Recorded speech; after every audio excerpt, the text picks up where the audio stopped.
This is episode 56 of the Untangled Faith podcast. Today I'm joined by religion journalist and author of the new book, Reorganized Religion, Bob Smietana. We talk about the state of organized religion, how he felt about landing that exclusive interview with Beth Moore, and if we should burn all of organized religion down to the ground and start over. I don't know if we need a crisis, but the world supplies its own crises. Yes, it does. And then what do you do in those crises? In the crisis, you can turn on each other or you can get to work. Then they pick up the swords and start beating up each other. And they start making up stories about why the other people are so terrible. One guy's like, they killed my brother. And the other character's like, wait, you don't have a brother.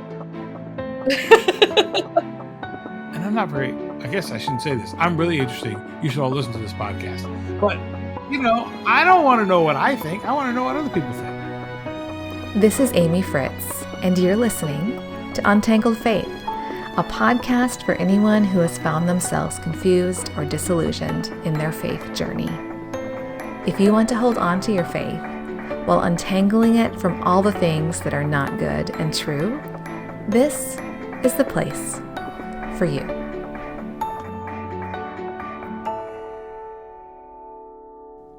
Hey friends, I know what it's like to know you should do something, but you just can't figure out a way to actually do it.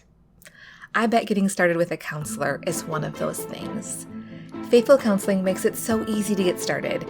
You can start the process without even picking up the phone to talk to someone. The Untangled Faith podcast is brought to you by my listeners who support me on Patreon. But this episode is also brought to you by Faithful Counseling.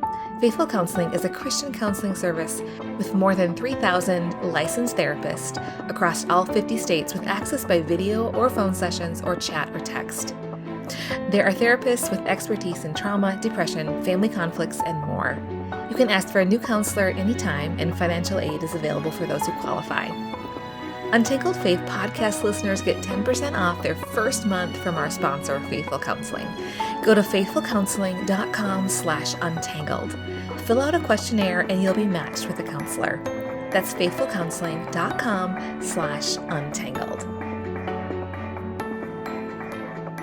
Bob Smietana has been on the podcast previously, but this time we're talking about his new book, Reorganized Religion, The Reshaping of the American Church and Why It Matters. Bob has worked the God beat of religion journalism for 2 decades. If anyone has a right to feel a little jaded, it's Bob. And yet when I read his book, I found myself surprisingly emotional as he shared why this isn't just a job or an intellectual pursuit for him.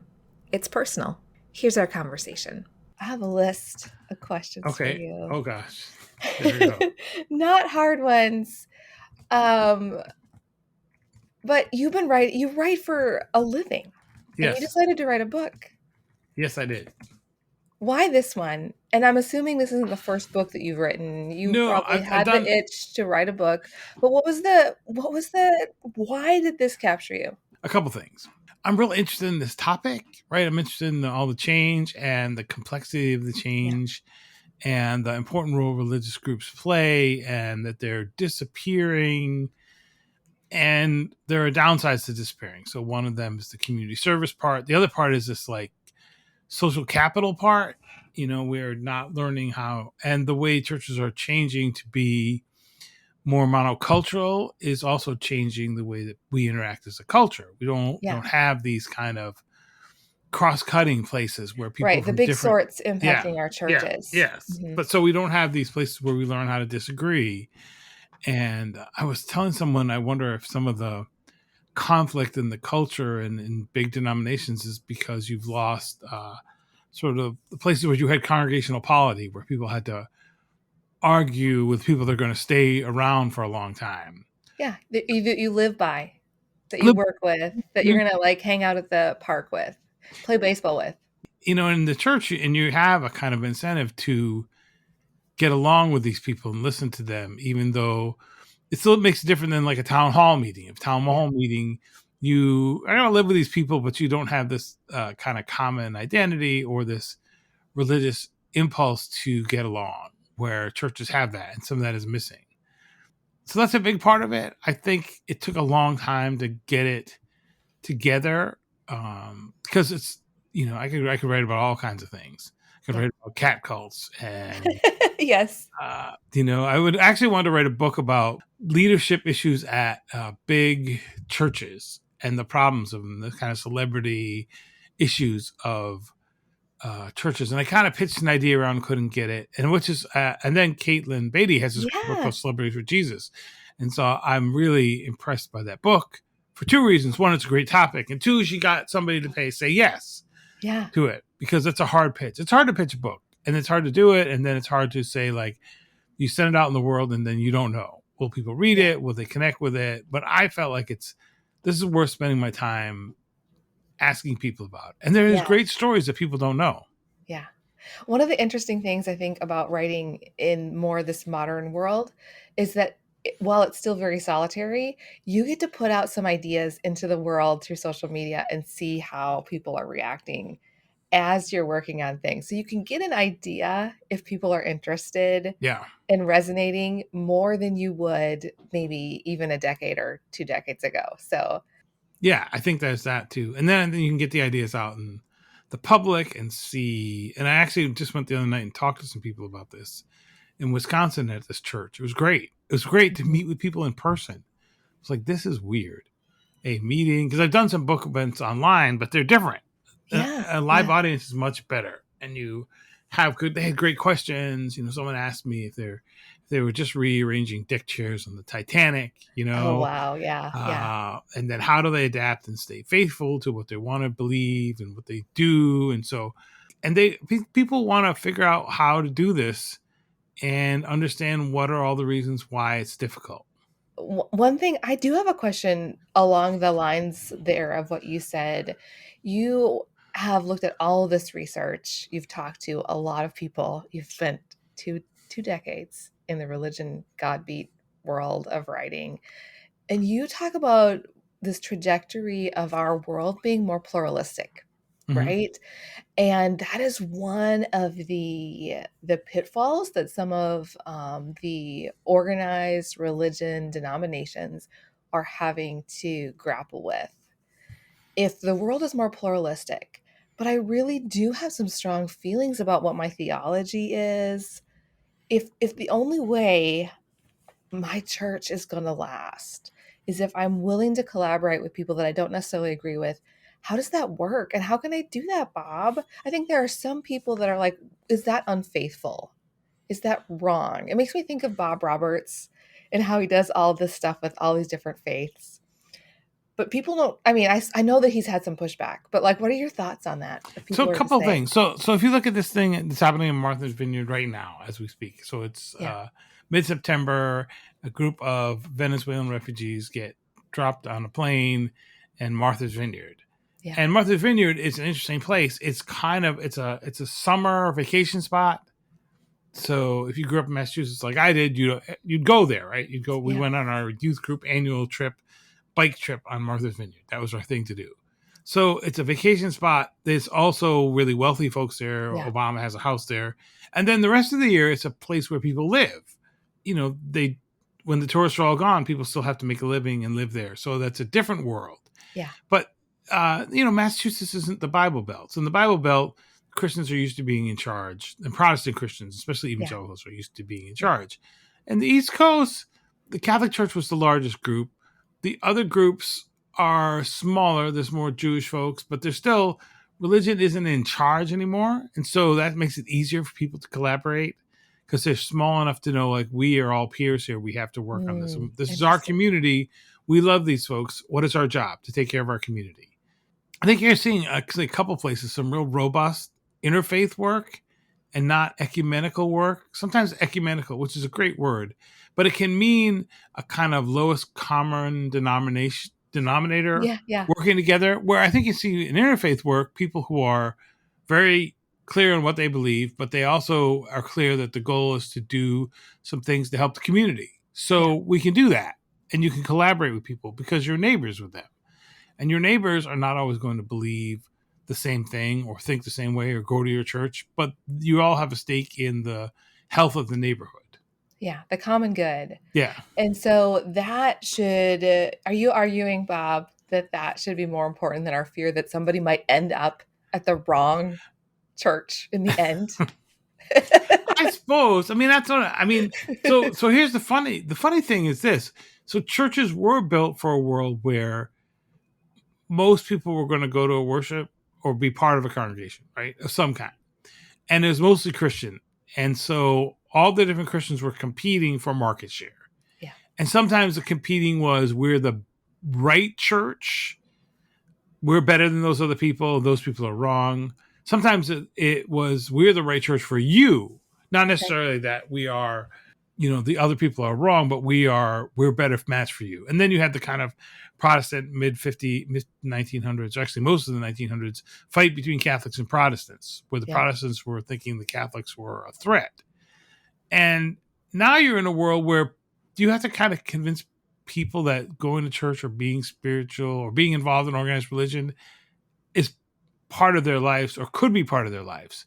You're not competing for a market share. You're just competing for any kind of attention. Sure. Because people don't think this matters. And so it's a different kind of world. But if you're set up for we expect people to show up on our door and we're going to give them a good experience so they stay, you're missing out that the world is a place where people are just not going to show up. And you're going to have to think about, what do we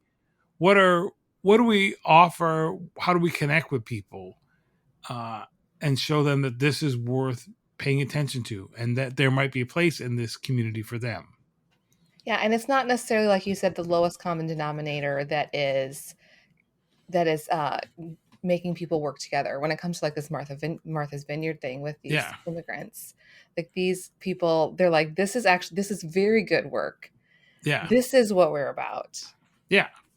And it's more important than like whether we believe in predestination or not, or infant baptism. And there are all kinds of outside forces working on churches and all kinds of conflict right now that religious groups get drawn into and narratives. And so I think that one thing that churches have to, and other faith groups have to be wary of is whose narrative is running the show. Are you in someone else's narrative, or are you doing what you think is the right thing?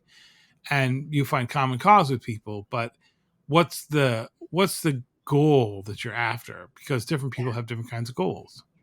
Yeah. And can we do this without putting a sign up that says, this good work was brought to you by? Yeah. I don't know if people have, I suppose it's good for people to know that there are collaborations because you want people to support what you do. Yeah. I think that most of the work that gets done, actually, people don't say anything about because they don't pay any attention to. If there's an urgency, outside the church. If there's we don't have time to make a T-shirt. We don't have time to make a sign for that. So, like, one of my favorite stories is the story of this little church in Smyrna called All Saints, which is an Episcopal church that had a church feud and during the Episcopal Church Wars. So a group of people leave, and they have left. It's a fairly new church, actually, but they leave a handful of people with a big mortgage and no way to survive. And they leave these friends behind. And these people are like, what do? We thought we were here for the long time, and then now we're stuck. Yeah. And then these refugees show up and save this church. And the Episcopal Diocese is doing this. Nobody knows about it. I only find out because I go to another church, and the pastor, kind of after we're done with an interview, offhandedly says, we're going to work on this church being saved by refugees. And I think, what? Why aren't you leading with this? Why aren't you getting up and saying we're doing this? No, they're not saying anything. They're just not saying anything at all. Yeah. They don't. And that ends up being the work. The work, yeah. Or the story. The story that actually happens when people think they're done talking to you about the thing. Yeah. Oh, yeah. No, it's the way that works. But there are kind of this more, and they're just doing what they do. They don't think, this is what we do. You should pay attention to us. They're like, hey, we need to do this thing because it's the right thing to do. Yeah. And you talk about that in your book, that particular story with that church in Smyrna. And so when you say that this refugee community saved the church, they wanted a place to worship. And the church had resources. They had land. That was really interesting. They did stuff with farming. Yeah, they had like a farmer's market sort of thing going on, or a little farm. Yeah. To raise some money for the place. They've continued to have a vibrant presence there. It gets some money from the diocese. What's a couple things fascinating about it is, one, I kind of feel bad for the people who left. Mm. Now they have started their own church, they're fine. Yeah. But they missed this other thing that they could have been involved in. And maybe it had to go this way because people could show up where the church was small and wasn't in charge and filled with a lot of people. They were just trying to all survive together. Yeah. So if you're trying to so people get a lot more done when they are working side by side and when they really have a crisis to get something done versus when they're not and they're thinking about all the other things that could that take their attention. Yeah. You know, when they're thinking about church feuds, what ends up happening is new people that come in get drawn into those church feuds. So or they come for the feud. We need a crisis, like a real crisis that's beyond like what should the carpet be every so often to get us distracted. I don't know if we need a crisis, but the world supplies its own crises. Yes, it does. And then what do you do in those crises? In the crisis, you can turn on each other or you can get to work. Yeah. So the premise of your book is that the world is changing. Mm-hmm. And if organized religion doesn't change with it, it's not going to exist. It's not going to exist the way it does exist now. Yeah. And it has to make some shifts. Now, here's a relevant portion from Bob's book. During the heyday of the so-called church growth movement, which fueled the rise of many of the nation's largest Protestant megachurches, there was a phrase that was commonly used to promote this new, hip way of doing church. We are not your grandmother's church. That phrase was splashed on billboards and repeated on best-selling books and promotional material for new churches across the country. Bob goes on to say, but the bigger picture facing churches is this. Your grandmother is the one keeping churches alive. You've seen the data. How is this different than every other generation, Bob? Hasn't every generation said, this is it? This is the end? So a couple things. So you have... So Pew Research just did this long report on looking at what does religion look like in America in 2070. Mm-hmm. And for their model, they looked at the age and demographics of the current population. They looked at birth rates. They looked at transmission rates of the faith from one generation to another. They looked at religious switching, which is the people going in and out. So a couple things that religious sociologists know. So about a third of people leave the religion they grew up in by the time they're 30. Yeah. And actually a growing number of people who are older than 30 are leaving. But still, the primarily is 430, about a third leave. And only about 20% of people, those who grow up with no religion, choose a religion. So they switch less. So more people go out of Christianity than come in from non-Christians. And the average Christian is 43. The average non-religious person is 33. So even though religious people have more kids, they're getting older. So you have an older and older. So at some point, they're too old to have kids. So their growth rate's going to close. So you have you have a couple things. You have a changing of transmission of faith from one generation to another. You have a lot more switching out of faith. You have fewer kids being born. And then you have all the other changes. So you have a loss of interest in institutions in general. And you have the big sort where you're only interested in being around people who are like you. You have a changing demographics where the country. So when I was born in 1965, 85% of the country was white. Almost everyone was Christian. Men were in charge. The ideal couple was a man and a woman. Very, very either traditional or heteronormative world, right? Yeah. So that's all changed. And religion was in a prime place in society. So now we're moving to a multi-ethnic, pluralistic world where it's egalitarian and LGBT friendly. And that's a whole different world. When our granddaughter is born in December, she will be born to a world where half the people are white and half are not. So it's a much more diverse world. So and people who go to church now, so among young people who are religiously identify, they're already in equal numbers. So it used to be 5 or 6 to 1 where white Christians and non-white Christians were in the church. Well, now among young people, it's about 1 to 1.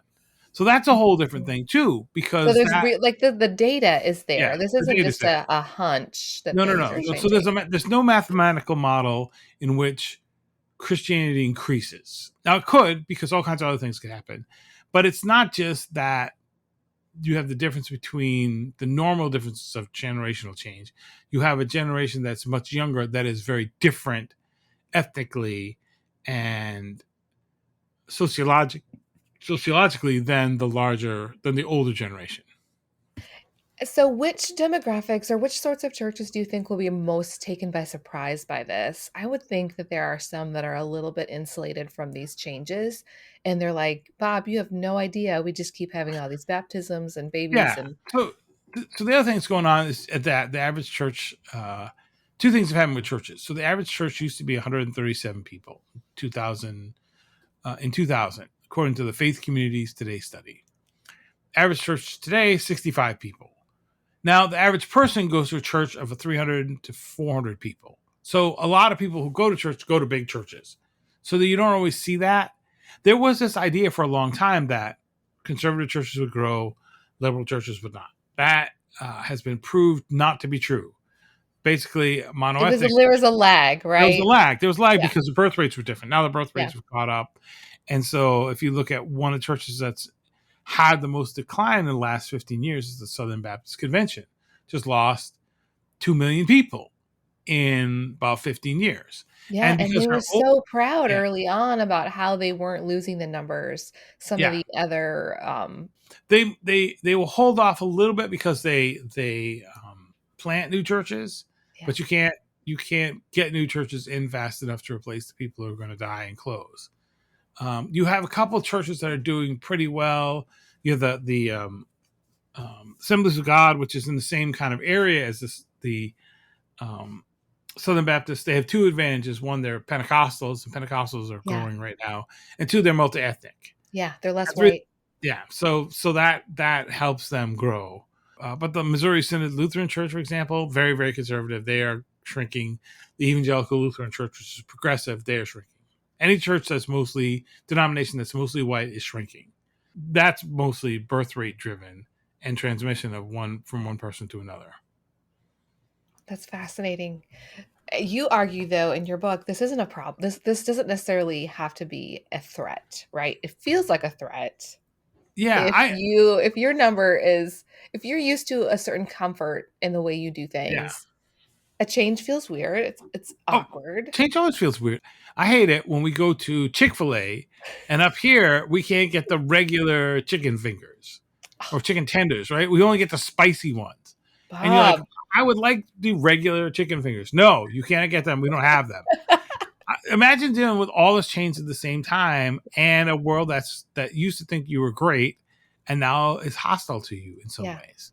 Yeah, I sent And my dad the book Jesus and John Wayne, and he was like, yeah, I feel like I'm the bad guy in this book. it's hard to have Yeah. when people distrust you Yeah. or feel you have been oppressive or feel you haven't listened to them. That's hard. It's hard to listen to them. And as Yeah. it's going to get worse as churches get more diverse because you'll have more points of view saying, hey, here's the things we haven't told you before, but we're not real happy about them. And how do people listen to that? And how do Yeah. people work together? That's going to be a real issue. Yeah. Tell me about what you are seeing in regards to the communities that are lasting, the ones that are set up to work well in this new world. Well, I don't know if anyone's set up the new work You real have, I well. mean, you've done a little Yeah, bit. there are churches. There are churches that are adapting. There are churches that are changing. One of my favorite stories in the book is this church called Quest Church, which is out in Seattle, and they really were They were founded as a new, younger, Asian American, mostly multi-ethnic church. They were meeting on the grounds of an older white church, and the older white church was fine, but they were thinking, "Nah, we don't have a real long-term plan." So they end up merging. They end up actually, so they're still doing well. They ended up buying the building that was owned by Mars Hill Church when Mars Hill collapsed. But now they're planting other similar multi-ethnic churches. So about 1 in 4 churches in the country is multi-ethnic. That's going pretty well. I think big churches have an advantage right now in that they have more time to think about. Yeah. They're not in the same boat that small churches are. I mean, every church though is dealing with this crisis of like, well, who does it mean? What does it mean to be a church in the 21st century with all these changes? Yeah. And Yeah. especially post peak COVID, we think So, we're in year 3 of COVID, yeah. and year 3 of COVID is not the same as before COVID. People Yeah. aren't coming back. People are not volunteering as much as they do. They're still dealing with the aftermath of this. We're still all riven with dissension and anger over the changes in the country, and the pandemic accentuated those changes. Yeah. So Everything's heightened. people that are aware of this are at least talking about it and saying, "Oh, what do we do? And how do we move forward?" The answer is not to fight about it. If you're fighting about it, that's not so great.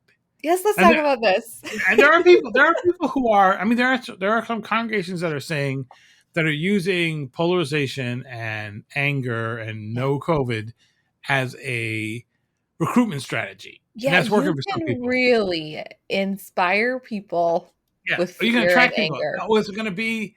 Is that a long term strategy? I don't Yeah. know. That's one of the people. One of the things that Yeah. people are choosing. You have a quote in the book that surprised me.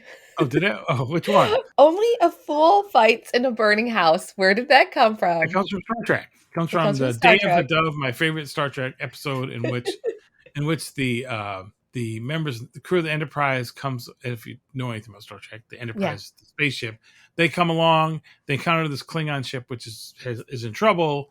They say, "Oh, we're going to help you out," and then the Klingons say, "No, we're going to take over your ship," and they're all fighting. And then all of a sudden, they're fighting with swords. All the modern weapons gone away, Mhm. and people are, and nobody in the ship goes, "Where did all modern weapons go?"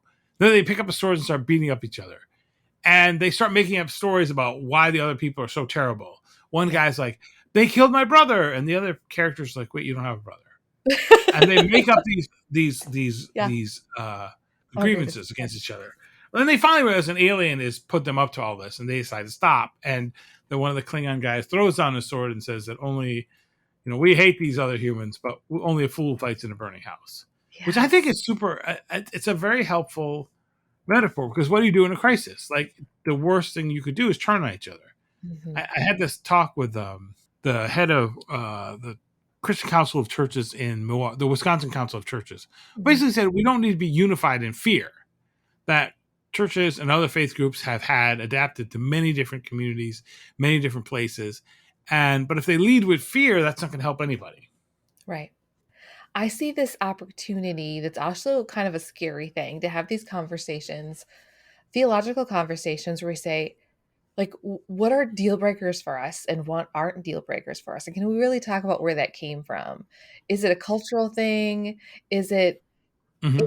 actually there? And I think we are seeing more and more people, and I would say the younger generation is leading the way and saying, okay, I was just talking to Lori Wilbert, and she just wrote the book called Curious Faith. Mm-hmm. And she's like, I'm more comfortable now with uncertainty than I have been in the past. Mm-hmm. And she was like, I feel really strong about the creeds of Christianity. Yeah. But the rest, I'm willing to have the conversation. That feels like it could be scary for people, but I feel like Mm-hmm. there is a possibility that opens up for the future of the church. Like, you can believe some things really strongly and that they have really big repercussions, and also be like, but I'm not exactly sure if that's just me, if this is Mm-hmm. Yeah. heresy. I mean, these are all, what are the boundaries you're going to use and how are you going to Yeah. interpret these things? I Yeah. mean, I think one of the things we see is a willingness among people, old and young, to distance themselves from people pretty quickly. We don't have Mhm. a real stickiness of that we have all, or many people have adopted basically a consumer mentality. So this is an idea Sure. called affective polarization, that your Okay. identity is stacked together, and the way you get things done as a group is to figure out who you don't like, and then you motivate people to fight against the people they don't like, even though the people they don't like might have some of the same ideas. And so Right. we don't have Yes. spaces where people Yeah. can stick together. Now, Yeah. church leadership can be, at the same time, we've had this kind of slimmed down church leadership where only the leaders in charge, and they don't want to give people the mics because they're afraid of what they might say. They're afraid they might disagree, and it makes it messier.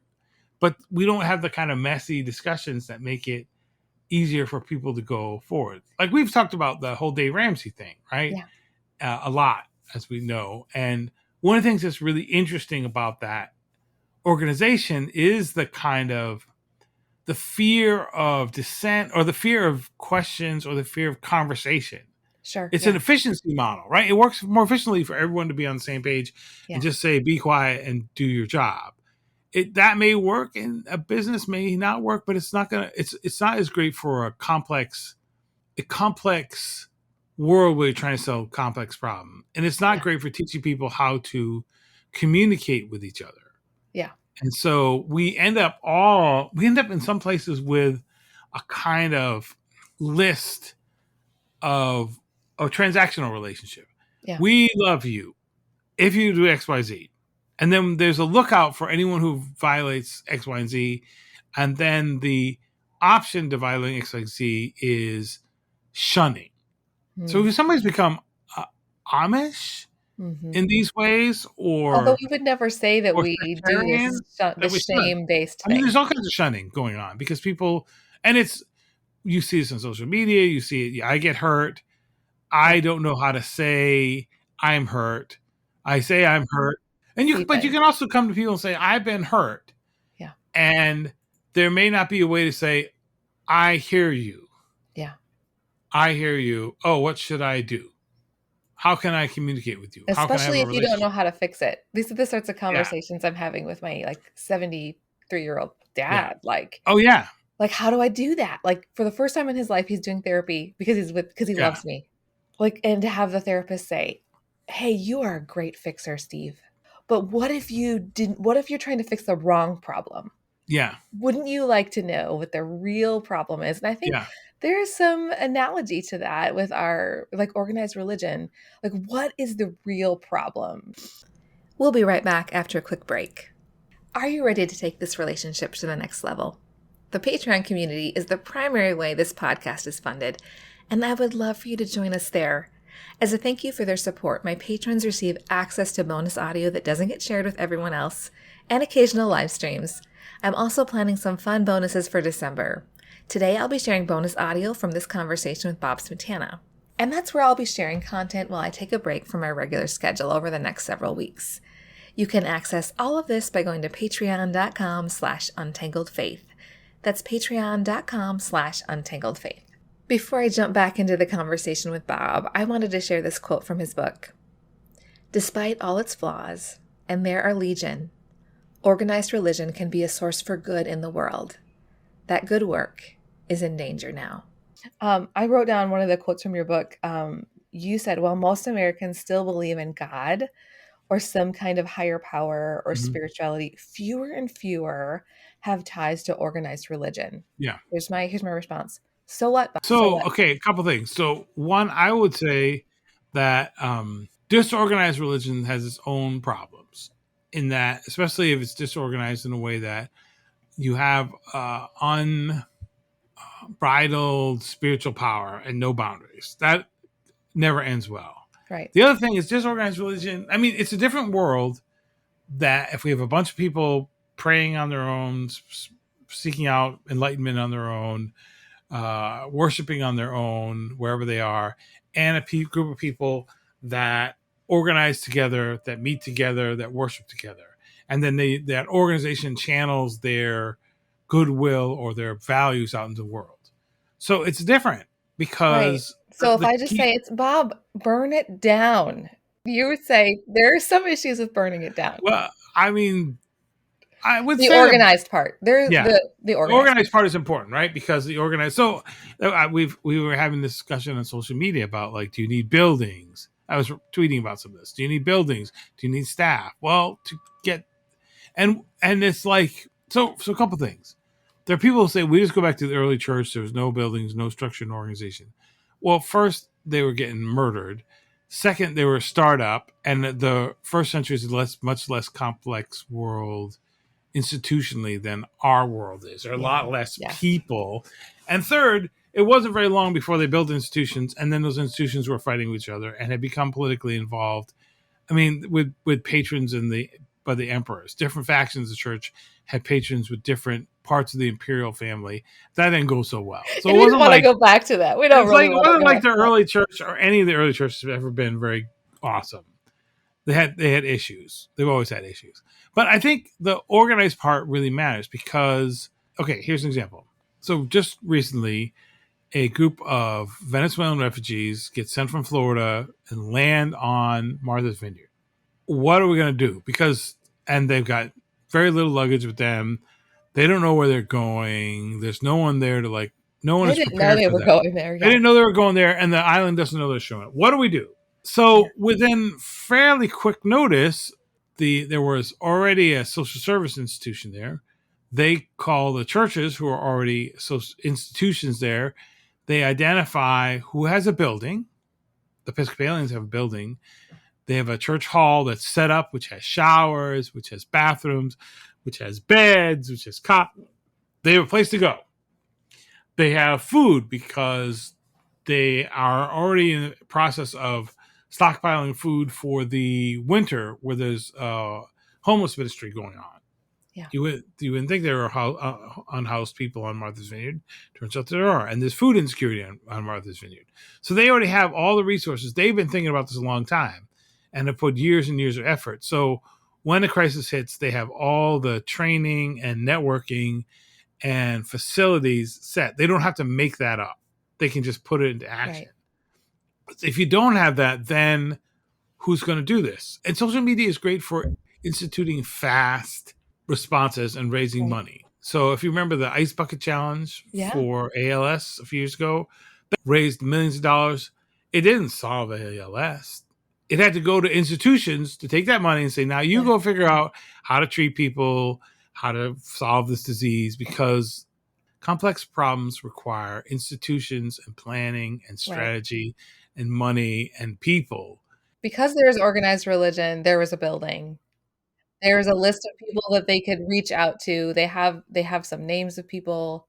Yeah. So there we go. That's one of the kind of issues. All right. Okay. So I don't want to burn it all down. Burning, I mean, I guess forest fires sometimes work. But burning everything down leaves so much, especially burning it down in an uncontrolled burn. Uncontrolled burn is not good for anybody because there's collateral damage. There's enormous collateral damage. And startup costs. I mean, you're talking about institutions that trace their beginnings thousands of years, right? In churches, it's 2,000 years. In churches and synagogues, it's 5,000 years. In other religious traditions, it's tens of thousands. These are long-term institutions that have been shaped by history, and you can't replace all that. You can't go back to the early church either and just restart over because you've lost all that value. Plus, starting something new, I would. This is a long answer, but I would imagine it's what like people who start dating after a divorce or after being widowed. Yeah.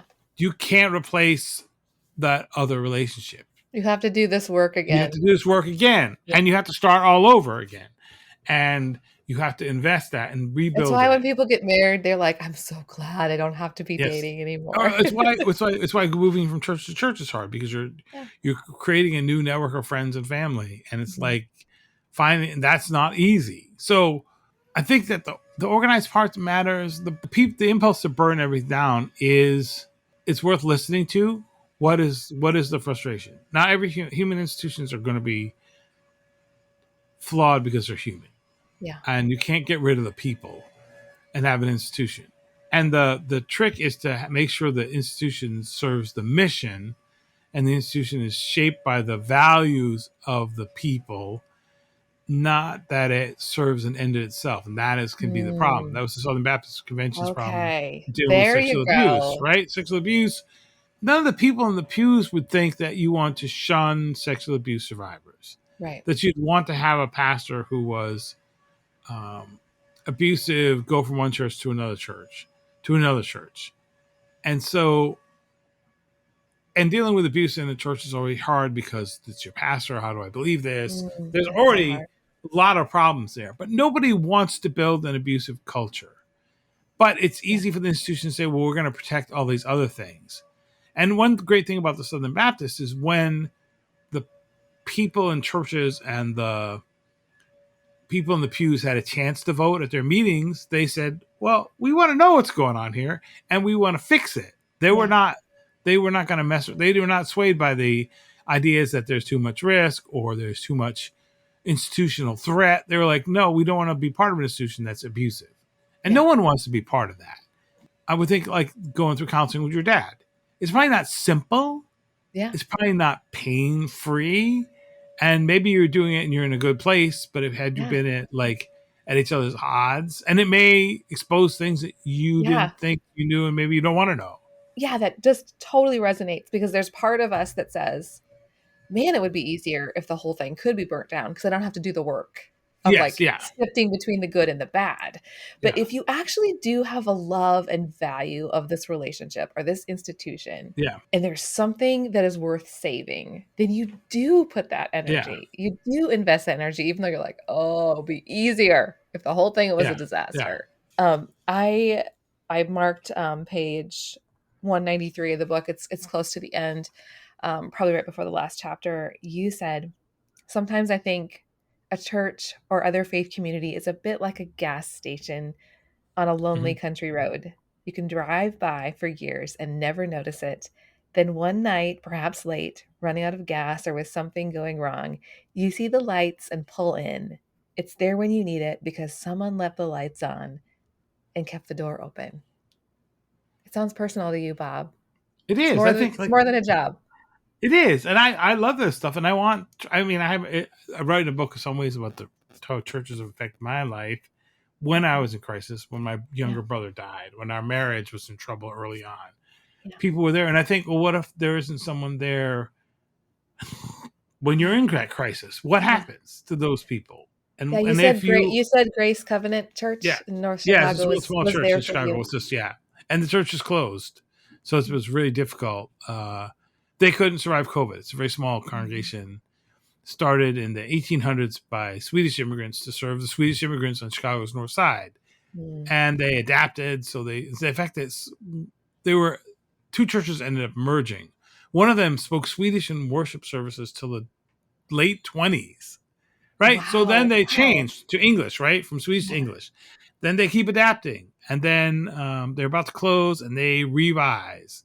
They had been tremendously, and the people there who were older, it wasn't very simple or easy. It's not easy when a bunch of young people come in your church and they bring in a drum set, and they play different music, and they do all these things that you wouldn't do. And there's all the order and structure that you had relied on for years had been thrown out the window. And here's the funny thing. The two churches merged in the 60s. And apparently, even until the 80s, when they'd have a church function, they had two sets of dishes. Whose dishes do we use? The one churches or the other churches? This was a big deal. They had to swap off so nobody felt, right? So they kept those. And I'm sure the people were not like real happy. What is this? Music. But then we had the sound of babies and people. Yeah. So I think there is this kind of... that church was really important to us. But COVID, they had the same problems as everybody else. They've been 175 people, then 80 people, then pre-COVID, then COVID, they're 40 people. And the building needs some work. And do we spend a lot of money on our building? And when you get that small, you don't have enough people to kind of plan for the future. Yeah. And it requires enormous amounts of energy when you get that small to say, if we would like to have a long-term future, we have to do things differently again. And they just ran out of steam on that, I think. Yeah. So they sell the building, and that'll be used to start new churches, which can happen, right? It's better than not selling the building, fixing it up, basically spending every last penny, and then closing. They sort of that thought, this isn't the case, that we can't keep going. But it's sad to see because they won't be there for people, and that community won't be there. And there's a loss for those folks because they have to go start over. So there is a kind of like, there's always going to be losses in this. And it's going to be difficult, but there's hopefulness that some things could happen you don't expect. Yeah. Like this church kept reviving in unexpected ways. And so there's sort of this idea, I like the gas station idea, because there's work to be done to just be faithful, doing the right thing, and keeping things going, and being prepared when the people show up. And then they get to do that best of the best, not the worst of the worst that you see that can happen in Yeah. that. Like, there are some really, really good things that just come from being faithfully being there Yeah. with the lights on. Yeah. And there are people who come back to congregations even though they've had really bad experiences. I think there's going to be a whole set of clergy and congregations that are going to have to figure out, how do I deal with people's pain from the past and bring them into something new and help them heal for that. Yeah, But like the religious term yeah, of being the mission field, right? I do think that those people are a new, really difficult mission field or the hospital. There's the hospital idea that people come in with the wounds, and how do you help them? That they still want to give this a chance, but there's going to be, and everybody feels a little skeptical. Yeah, we don't have a lot of good trust building skills right now. We've had in the past, so religious groups churches can take the skills they had from the past and go, oh, how do I apply this? People know how to build complex congregations of trust over long term. They know how to do this. This is in the kind of DNA of what churches and other faith groups do.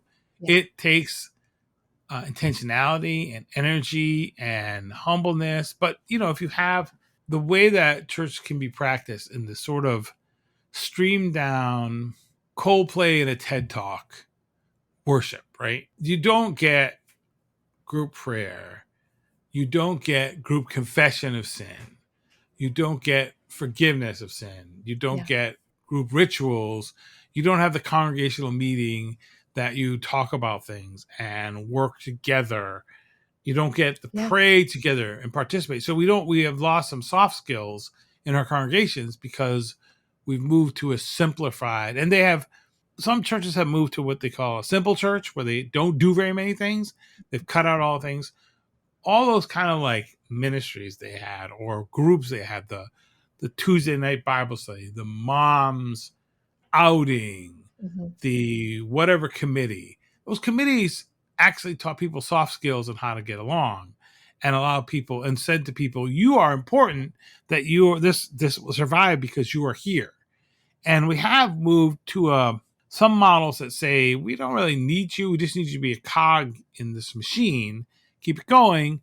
Well, then people say, okay, I'm just a cog in a machine. They don't have relationships or input or buy-in they might otherwise. That's fascinating. I don't know if that's you're true. Learning, you're learning some different skills when you show up for the 6:30 a.m. men's Bible study. When you're sitting next to those guys. You're learning things. You're learning about, and to get taking turns picking up the biscuits. Taking turns leading the discussion, finding the place and leading the discussion, and disagreeing with each other and sticking together with folks. I don't know. In the book, you talk about these other gatherings that aren't religious related, and wondering how they will be sustained. Yeah. Can they? Is there enough going on there that keeps people willing to keep showing up together? Yep. It's interesting. It really is. At some point, I shifted to asking Bob some questions about things he had seen and experienced as a religion journalist. Yeah. Let the chips fall.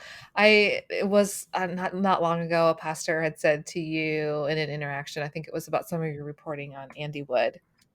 Yeah. Hey, if I faithfully serve all these years, you're never gonna write a story about me, Bob. Yeah. But if I mess up, you're gonna write a story about me. Well, yeah. I suppose it's like if your house, if it's not an accident, I won't write about there not being an accident. And we write about people all the time. I mean, it is complicated.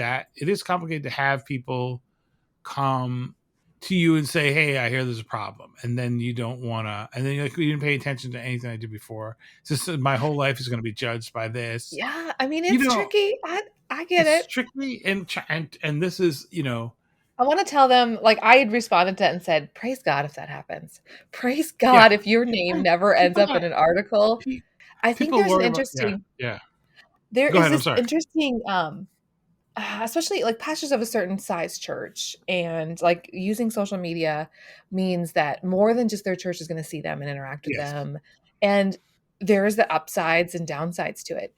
But there is an interesting push-pull where you have a public platform and you really do kind of like the public praise but you Yeah. don't really want the public scrutiny.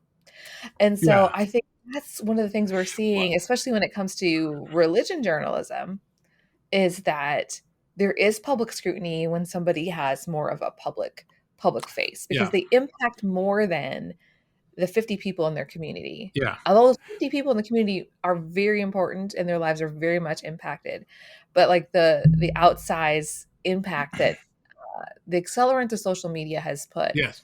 on Oh, these yeah. has Yeah. changed the whole way of reporting. And the way that we have turned, so there's a whole bunch of things going on there. So that whole pastor plagiarism question is Yeah. complicated on a million Yeah, Alex levels. had asked you about that. Alex went It's, to the church with me at yeah. Franklin when we had that experience with our I mean, pastor. there's like, is the pastor plagiarizing all the time? Yeah.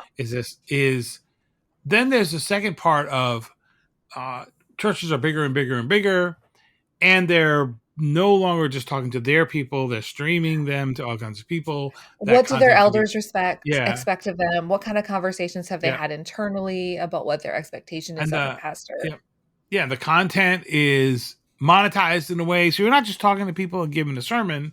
Yeah. You're creating content that is monetized and you're broadcasting it, and you pick up phrases from all kinds of different people. Mhm. So you Yeah. are there's the intentional deception. There is the when you know that you got this from somewhere and it's a key point in your thing, and you say, "Wait, I want to make sure So because people will take that, clip it, and Yeah. the way it is, the way you have lost control of the message and its dissemination and disseminating in places where you maybe not thought it Mhm. was going to go, that makes it more complicated. It sure Then does. Yeah. and then the question of like, if someone calls you and say, did you do this thing? There's no incentive for the church to say, oh, because there's no relationship. Like it's hard to hear critique from anybody. Oh, It's hard to I hear don't wanna critique if hear you don't have any critique. relationship. So if you have clear, Yeah. if you set up a system where church leaders are detached from their people Yeah. in significant ways, and certainly detached from people outside, and someone says to them, but they have in social media where we're all on the same page. We're all Twitter users. We're all Yeah. Facebook users. That doesn't just I can reach you as long as you're open and say stuff about you in ways that I wouldn't in person, or the ways that I have no other access for.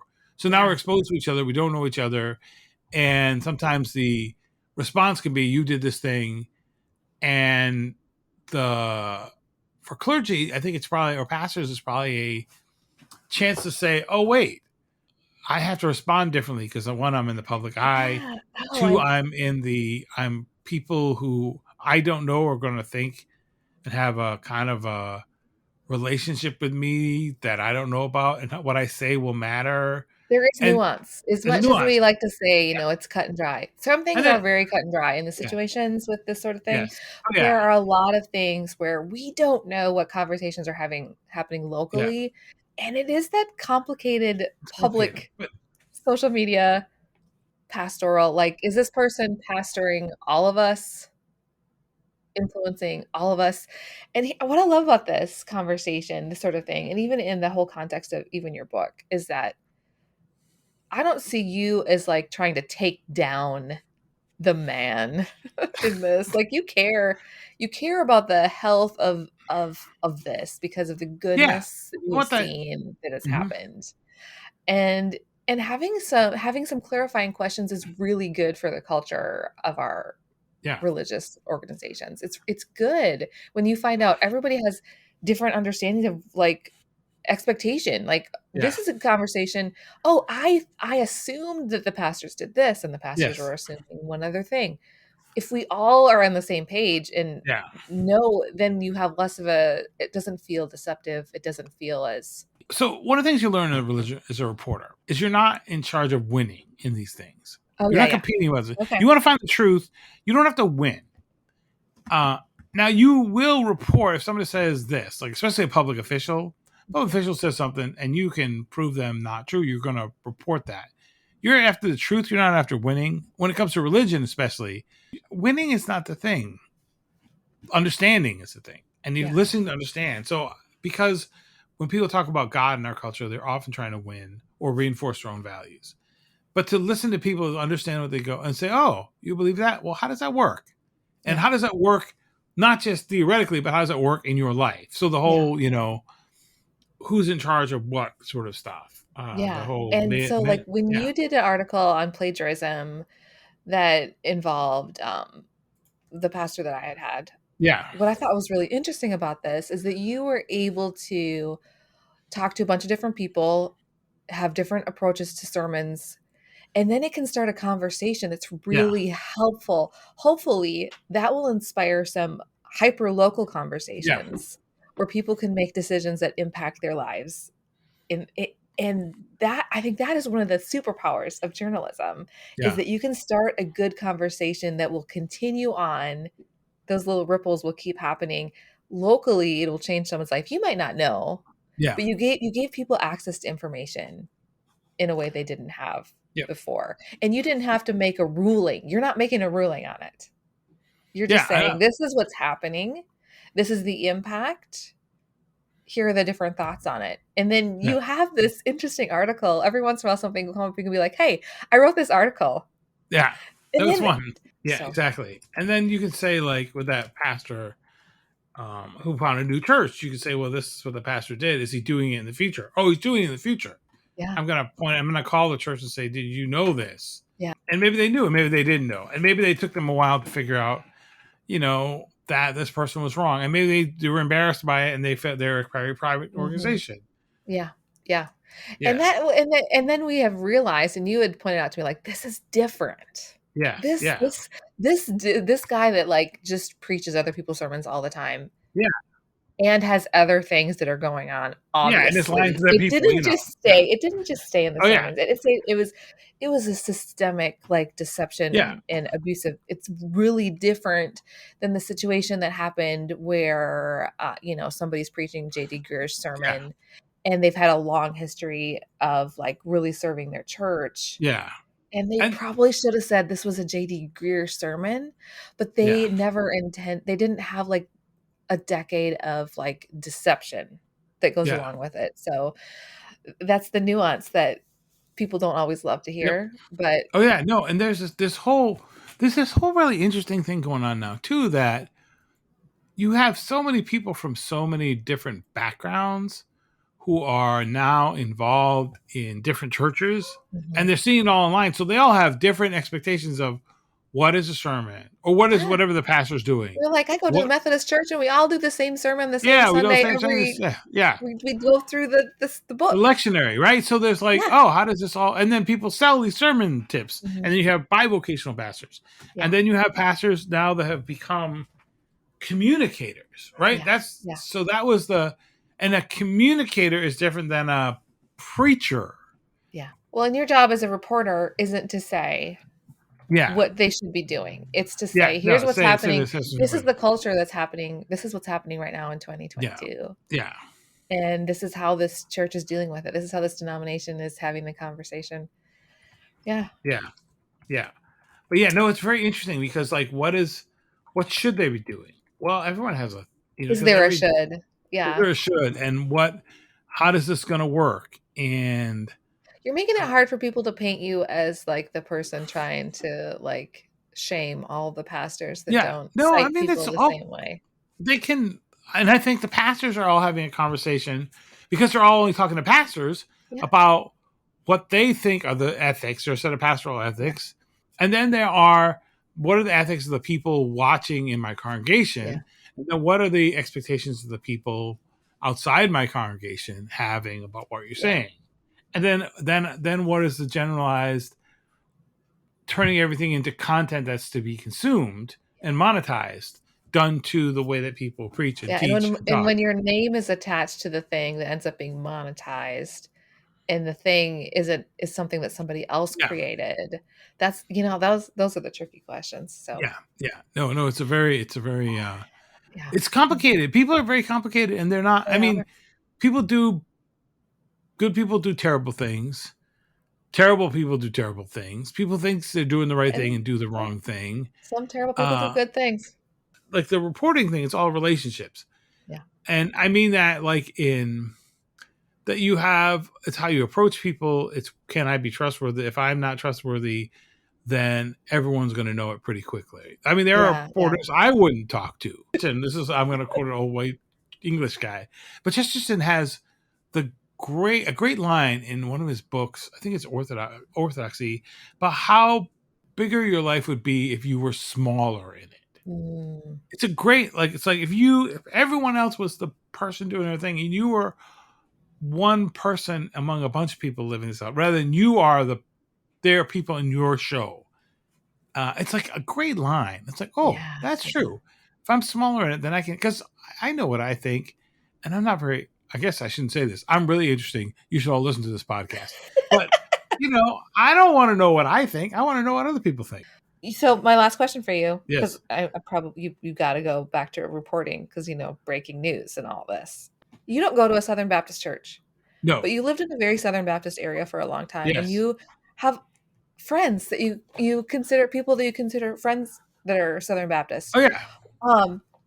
What was it like to have like Russell Moore say to Beth Moore, "Bob's the guy to talk to.